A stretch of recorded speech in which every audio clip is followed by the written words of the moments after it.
الحمد للہ رب العالمین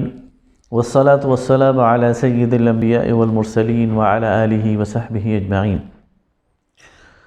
انتہائی محترم بزرگوں، بھائیوں، دوستوں، معزز خواتین، السلام علیکم ورحمۃ اللہ وبرکاتہ۔ آج میں آپ کے سامنے ایک اہم مسئلے پر گفتگو کروں گا، اور وہ اہم مسئلہ ہے رزق کا مسئلہ۔ آج کے اس مادی دور میں ہر انسان اس لحاظ سے بہت پریشان ہے، اور ہر گھر میں یہ سوال زیر بحث رہتا ہے کہ ہمارے رزق میں برکت نہیں رہی، آمدن کم ہے، اخراجات زیادہ ہیں، ضروریات زیادہ ہیں اور مواقع کم ہیں، اور اس لحاظ سے لوگ پریشان رہتے ہیں۔ کچھ لوگ مقروض ہو جاتے ہیں، لوگ بے روزگار ہو جاتے ہیں، اور جو روزگار پر بھی ہیں ان کے روزگار میں اتنی برکت نہیں رہتی۔ اگر ہم قرآن پاک کا مطالعہ کریں اور نبی کریم صلی اللہ علیہ وسلم کی سیرت کا مطالعہ کریں تو یہ بات بہت واضح طریقے سے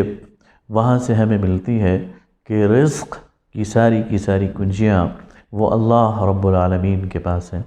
اللہ کی ذات وہ رزاق ہے، اور رزق کے سارے خزانے اسی کے پاس ہیں، اور اس نے رزق کی تقسیم کے لیے جو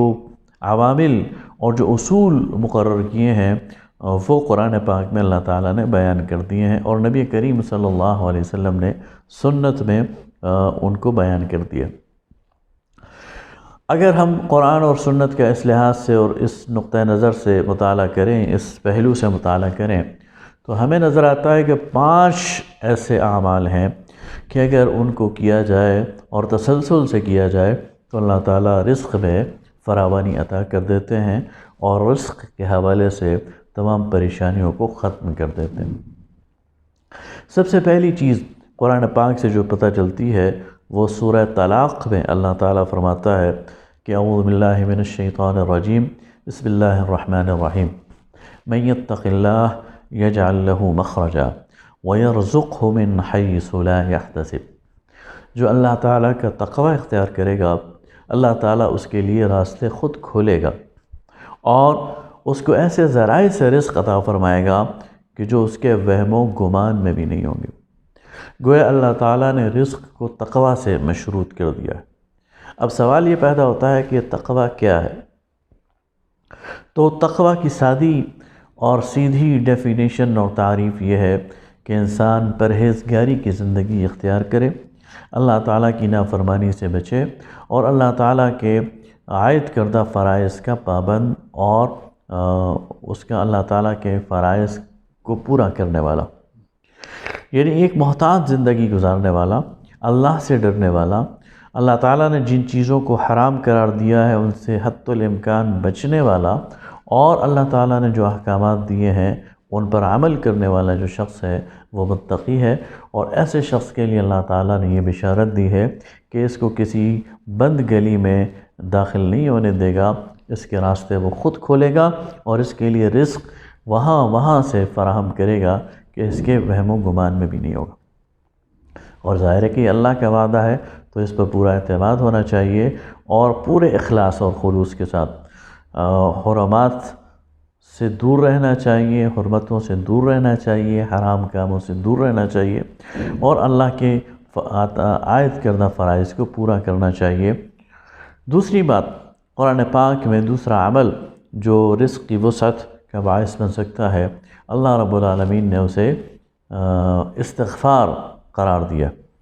وہ بندہ جو کثرت سے اللہ کے سامنے رجوع کرے، اللہ تعالیٰ سے اپنے گناہوں کی بخشش طلب کرے،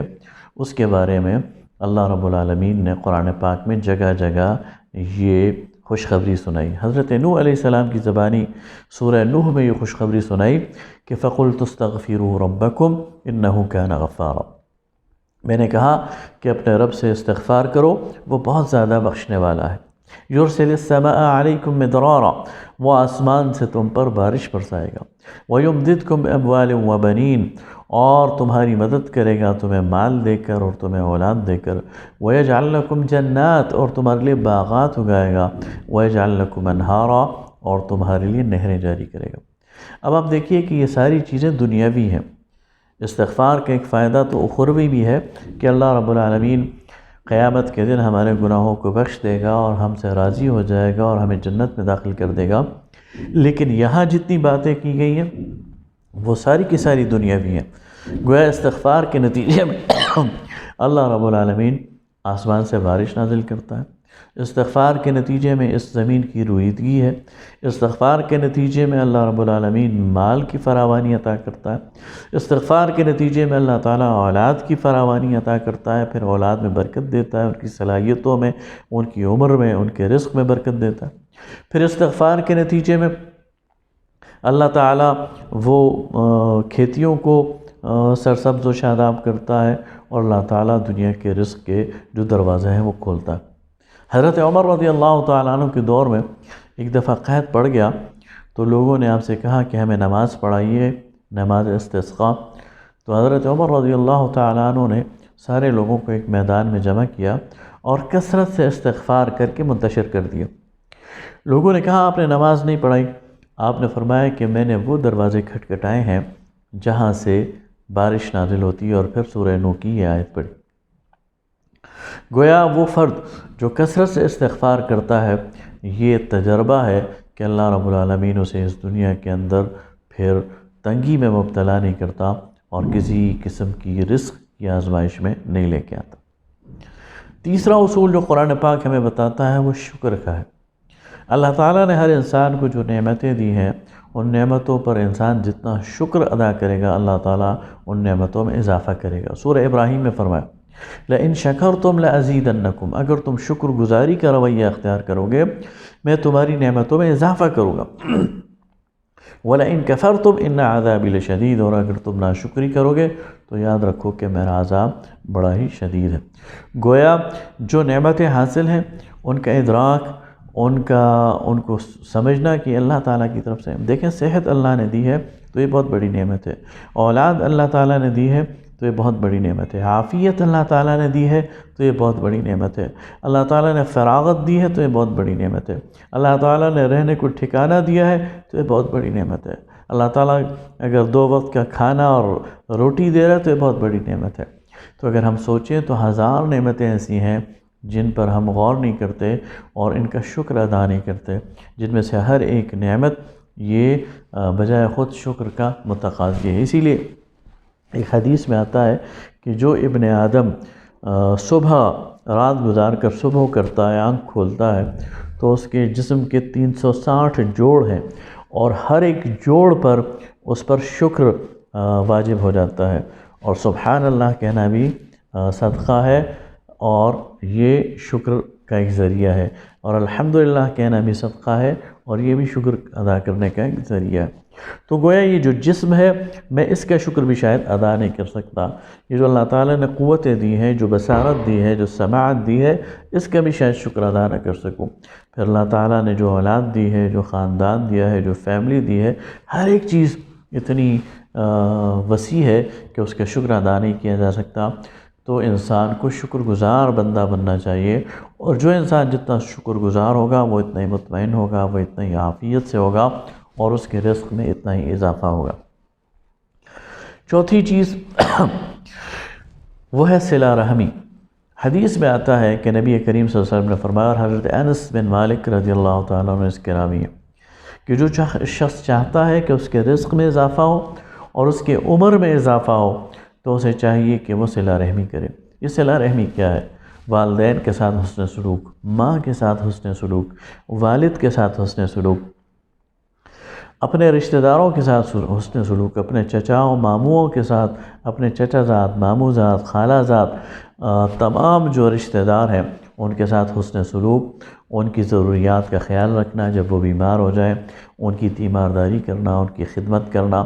ان کی ضرورتوں کو پورا کرنا، اور انہیں اس دنیا کی آزمائشوں میں تنہا نہ چھوڑنا، اور ان کی غمی اور خوشی میں شرکت کرنا اور انہیں اپنی غمی اور خوشی میں شریک کروانا، یہ صلہ رحمی ہے۔ تو فرمایا کہ جو صلہ رحمی کرنے والا ہے اس کی عمر میں بھی برکت ہے، برکت دے دی جاتی ہے، اور اس کی رزق میں بھی برکت دے دی جاتی ہے۔ اور پانچویں چیز جو قرآن پاک سے ہمیں پتہ چلتی ہے وہ ہے صدقہ۔ جو بھی شخص صدقہ کرتا ہے اپنے مال کو اللہ کے راستے میں خرچ کرتا ہے تو اس کی رزق میں بھی اللہ تعالیٰ اضافہ فرماتے ہیں۔ فرمایا من ذا الذی یقرض اللہ قرضا حسنا فیضاعفہ لہ ولہ اجر کریم، کون ہے جو اللہ تعالیٰ کو قرض حسن دے، جسے اللہ تعالیٰ بڑھا چڑھا کر اسے واپس کرے اور اس کے لیے بہت ہی عزت والا اجر ہے۔ یاد رکھیے کہ جو اللہ کے راستے میں خرچ کرنا ہے یہ اللہ کو دینا ہے، اور اللہ تعالیٰ کی ذات بہت بڑی غیور ذات ہے، وہ اپنے ذمہ کسی کا قرض رکھتی نہیں ہے، اس دنیا میں بھی اس کو واپس کرتی ہے اور آخرت میں بھی اس کے لیے اجر رکھتی ہے۔ اسی لیے حضرت علی رضی اللہ تعالیٰ عنہ کا قول ہے کہ جو معاشی طور پر تنگ دست ہو اسے چاہیے کہ اللہ سے تجارت کرے، اور اللہ تعالیٰ سے تجارت یہ ہے کہ اللہ کے بندوں پر خرچ کرے، اور اس کے حوالے سے بے شمار واقعات ہیں، اور یہ بات بالکل تجربے سے ثابت ہے آج کے دور میں بھی، کہ جو شخص تنگی میں بھی اور خوشحالی میں بھی اللہ کے راستے میں خرچ کرتا ہے، غریبوں پہ خرچ کرتا ہے، مسکینوں پہ خرچ کرتا ہے، محتاجوں پہ خرچ کرتا ہے، مریضوں پہ خرچ کرتا ہے، اللہ کے راستے میں جہاد کے لیے خرچ کرتا ہے، خدمت خلق کے کاموں میں خرچ کرتا ہے، مساجد پر خرچ کرتا ہے، تعلیمی اداروں پر خرچ کرتا ہے، مدارس پہ خرچ کرتا ہے، تو وہ شخص کبھی بھی اس دنیا کے اندر نامراد نہیں رہتا، رزق کے حوالے سے اسے تنگی نہیں ہوتی۔ تو اللہ تعالیٰ سے دعا ہے کہ ہم سب کو رزق کی کشادگی عطا فرمائے اور اپنے دین پر عمل کرنے کی توفیق عطا فرمائے۔